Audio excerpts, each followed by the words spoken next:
Lusot na po sa ikatlong pagbasa sa Kamara ang panukalang 200 piso kada araw na aumento sa minimum wage ng pribadong sektor.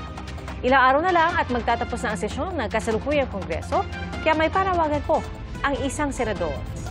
Saksi, si Tina Panganiban Perez. 608 pesos hanggang 645 pesos kada araw ang minimum na sahod sa mga non-agriculture workers sa Metro Manila. Malayo sa family living wage o yung kitang kailangan para makapamuhay ng disente ang isang pamilya sa NCR ng 1,221 pesos kada araw ayon sa Ibon Foundation. Mas mababa pa ang minimum wage sa ibang rehiyon, gaya sa BAR na may pinakamababang minimum wage sa bansa. Ang mga minimum wage worker ang makikinabang sa House Bill 11376 o Panukalang Wage Hike for Minimum Wage Workers Act na pasado na sa ikatlo't huling pagbasa sa Kamara. Sa ilalim nito, bibigyan ng 200 pesos daily wage increase ang minimum wage workers sa pribadong sektor, anuman ang employment status, kasama ang mga contractual at subcontractual. 172 ang bumoto ng yes, walang nag-no, at isang nag-abstain. Iti ng tagumpay. Thank you. This time, the manggagawang Pilipino, panalo. Kailangan ng bawat Pilipino ang sahod na hindi lang nakakatustos sa pang-araw-araw nilang pangangailangan, kundi sahod na makapag-aangat ng kalidad ng kanilang pamumuhay.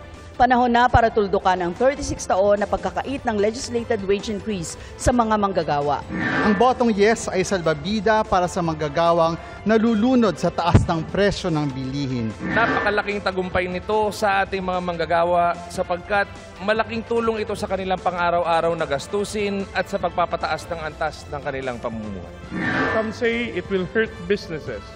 But I believe when we take care of our workers, we're actually helping businesses in the long run. Sa ilalim din ng panukala, may insentibo ang maliliit na negosyo para maipatupad ang dagdag sahod. Ayon sa Gabriela Party List, babantayan nila ang panukala hanggang mapirmahan ito ni Pangulong Bongbong Marcos. Nangyari ang pag-aproba sa panukalang legislated wage hike isang araw matapos magpulong ang TUCP Party List at si Pangulong Bongbong Marcos.